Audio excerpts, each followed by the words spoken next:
SSC JE எக்ஸாமுக்கு நீங்க revision பண்ணிட்டு போனாலாம் கிளியர் பண்ண முடியாது. ஆமா. பிகாஸ் டிஎன்பிஎஸ்சி ஏஇக்கோ ஜேடிஓக்கோ பண்ண மாதிரி இங்க வெறும் கண்டென்ட்டை நல்லா படிச்சுட்டு போனா போதும், நம்ம போய் அந்த எக்ஸாம்ல நம்ம அதை ஓவர் கம் பண்ணிக்கலாம், இல்லை கொஸ்டின்ஸை பார்த்து ஆன்சர் பண்ணிக்கலான்ற மாதிரி செனாரியோ இங்க கிடையாது.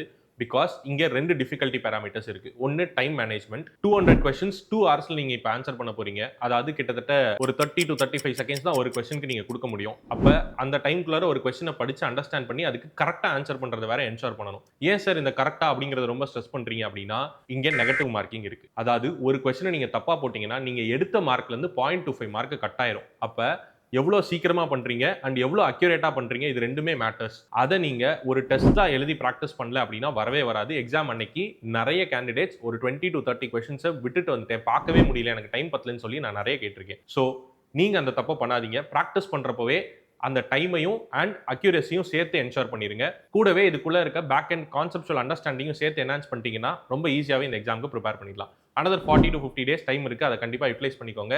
இதுக்கு நம்ம டெர்சாகி இன்ஸ்டியூட்ல இருந்து எக்ஸ்க்ளூசிவா ஒரு லைவ் டெஸ்ட் கண்டக்ட் பண்ணிட்டு இருக்கோம். அதுக்கான லிங்க் கீழே டிஸ்கிரிப்ஷன்ல இருக்கு, மறக்காம அதை கிளிக் பண்ணி வாட்ச் பண்ணுங்க. உங்க ஃப்ரெண்ட்ஸ் யாராவது எஸ்எஸ்சி ஜேஇக்கு ப்ரிப்பேர் பண்றாங்கன்னா அவங்களுக்கு இந்த ஷார்ட்ஸை ஷேர் பண்ணிடுங்க. தேங்க்யூ.